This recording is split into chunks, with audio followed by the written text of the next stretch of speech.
Hi all, Magnus Carlsen had another unfortunate loss, well the third loss of the tournament in round 10. So it was against the Russian fourth team. So a player called Sjugirov, 2627. So he was playing white and he played e4. And Magnus played the Caro-Kann, which is usually a rock solid opening. And now we see the advanced variation, which in a lot of high profile games recently seems to be winning for whites quite a lot. So this idea that black's getting an improved French defence with the bishop outside of the pawn chain seems to be proving quite ineffective for specific reasons. So after knight f3, e6, although we have the start of the French defence pawn structure with the bishop out, and black being able to play c5, which in theory one would intuitively think is a great idea. In practice, it seems that black faces, for example, congestion issues for developing the pieces. This cramping pawn on e5 prevents the natural knight f6, and white's not needing to exchange off the light square bishop can put it on e2. So it seems to have interesting ideas for white, as well as maybe, if black's not careful, c3 and b4 to clamp down on c5. So c5 is getting delayed. So here actually white played the move bishop e2, and Magnus played bishop b4 check, which is kind of curious, because it seems that white would want to play c3 anyway, just to strengthen the pawn chain, and maybe b4 later. But in fact, white played knight bd7. I think one of the ideas of this is just simply to reroute the bishop to c7, so hitting the e5 square, and then maybe f6 will be with more pressure on that e5 pawn if black can do this rerouting maneuver. Okay, so knight bd2 though increases white's development. So after knight d7 we see castles, and Magnus doesn't wait for the bishop to be kicked. He just plays bishop a5, and now after knight b3 he does move that bishop back to c7. So the bishop, potentially with white castle on the king's side, you would think that the king might be having a few issues after e takes f6 because of h2. So f6, would look kind of dangerous. But here, so now white plays knight e1. So this does introduce possibilities of maybe knight d3 to try and maybe further bind the c5 square, but also more obviously maybe f4 or g4 at any point. F4 could be part of a thematic idea to try and undermine black's pawn structure from the e6 square if white can ever get in f5. So knight e1 serves a few points. Potentially also maybe g3 and knight g2 might be handy as well if the knight wants to come to f4, but it can come via d3 to f4 as well, maybe even to h5. So knight e1's a general purpose move, and Carlsen plays a seemingly logical move here as black. Given he's got now pressure mounting on this e5 square, he plays the move f6, and here now is for me what looked like a very surprising move, which I didn't really see the point of until later. And let's examine the expression Patzer sees a check, Patzer plays a check. Fischer said that, I think sarcastically, as if all checks shouldn't be played. Personally, I think checks really transform positions, and sometimes they're very difficult to calculate. And often you play a check and then sort of reap the benefits later, because there's something the opponent's missed and you've actually missed, and you find that you've got an amazing resource that the check's created. And here I was wondering, when looking at this game, what on earth is this check all about? So it's bishop h5 check, and some of you may be thinking, well, maybe just maybe bishop g6 is okay. Because if it takes, maybe you get some dynamism on the h file. The problem is g6 would be weak, maybe queen d3 to force f5, and if f5's forced, then maybe, you know, knight f3 and you've got a bind on g5 then. Let's have a quick look at what I mean. So bishop takes hg, maybe queen d3 as I say here.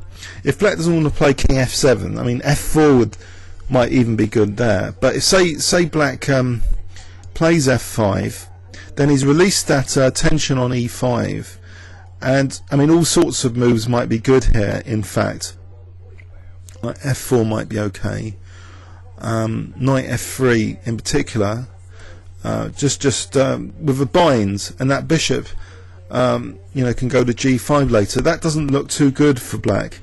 The counterplay is reduced. So basically, Magnus didn't play bishop g6, although, you know, it doesn't look that attractive. He played actually g6, and you might think, well, you know, what's the problem? You've gained a tempo.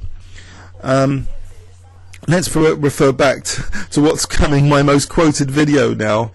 You know, Maurice Ashley talks about the secret of chess and looking at the weaknesses of the opponent's last moves. Now here, you know, what is the weakness of g6, you might ask? Well, I've discovered it now. I mean, after I rapidly discovered it here after bishop e2. That can you see the problem that's arisen now in this position? White's, you know, seemingly giving up this pawn, but you know, what is the tactical threat here that White's just created through this pesky check? I wonder if you can spot it. So I'll test you. You know, say black did play f takes e5. What's the problem here? You know, why was there a problem created by bishop h5? If I give you 10 seconds to have a look at this position, starting from now, I wonder if you can see.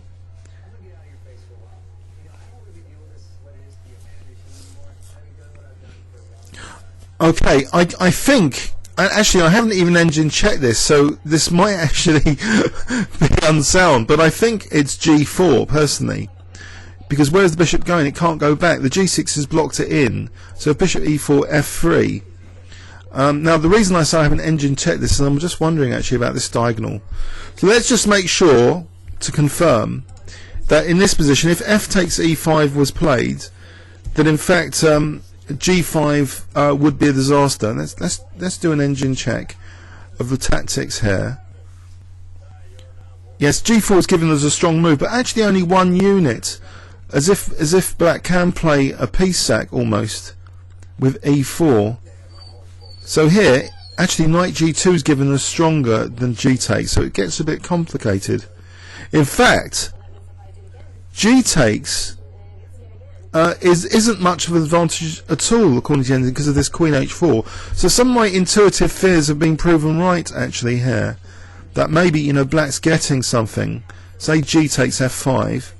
Black would have a strong grip on the centre here, and in fact may be able to castle queenside and stuff like knight e7.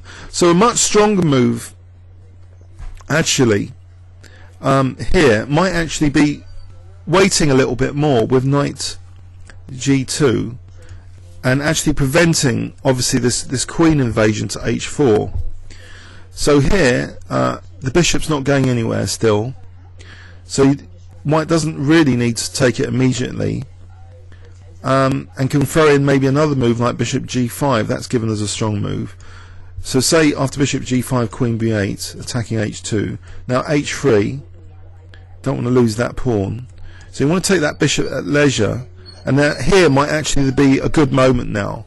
So extinguishing all the queen h4 stuff, just taking that piece now, so we reach a significant advantage for White. Okay, so that's one of the key early problems about this game, this bishop retreat, and how in this position White's actually threatening now to just trap this bishop on f5, but in a very careful manner, you know, without allowing queen h4s.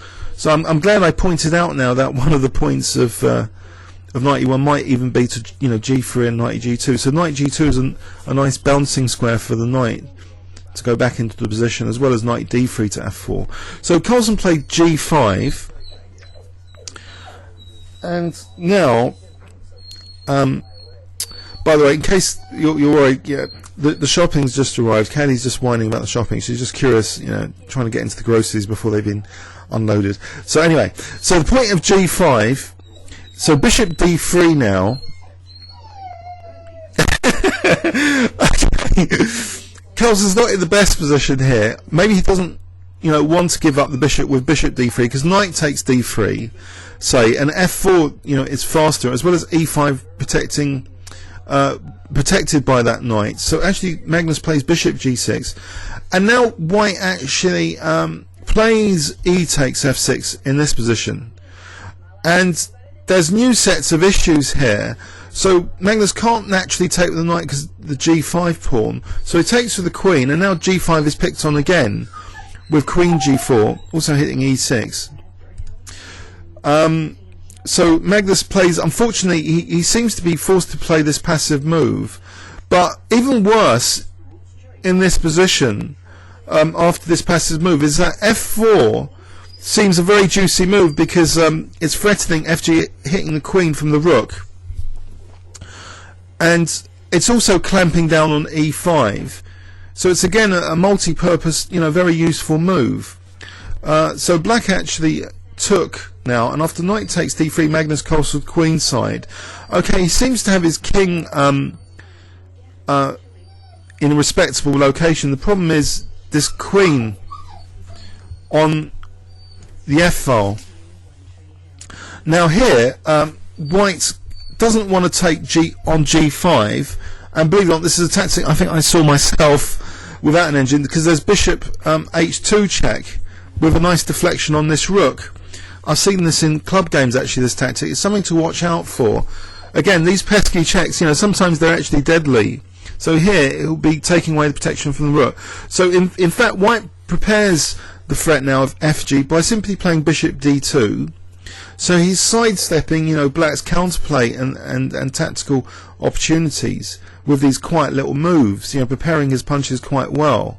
And after queen g6, now he takes on g5, and it looks as though, you know, white's asking for a bit of trouble here on the h file, say hg hitting h2, but I think white can maybe safely just play h3 here. In this position, doesn't want to take g5 immediately because of h2, so I think h3 would be strong. Again, let's make sure of this in this position. Oh yeah, h3 is given as a reasonable move. Okay, so just keeping the pressure on g5. So actually, Magnus decided. Now this is strange. Maybe this is the game's first clear, you know, tactical disaster from black. That you know, Magnus should have maybe taken hg5 anyway, and after h3 play the position as it is, losing the g5 pawn. In fact, here, so knight gf6, just sack g5. This is, I know this is probably not in Magnus's style, but maybe this is better than, well, I think this is much better than the game continuation, because, you know, white's king is there on the g file, black's rooks can double, there's some opportunities. Okay, it's not ideal as an attacking position, because white's got quite a bind on e5 and can probably beat off this attack in theory, but it's better than the game continuation. In the game, it seems, if we go back, Magnus played knight gf6. Maybe, I can't believe he missed this, but can you see what white played here? If I give you 10 seconds.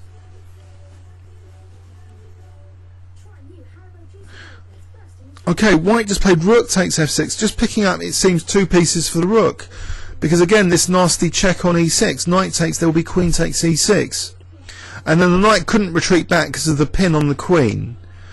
So Magnus actually tries bishop takes h2 check here. Now if king takes, then hg is check. And then the queen can just, you know, take the rook after taking that g5 pawn. But white cheekily just plays his king onto the h file, not minding, you know, eyeing the rook on h8, because tactically this is working out. The black queen is concretely under fire, and and black can't dare, you know, like, sack the queen. There isn't enough.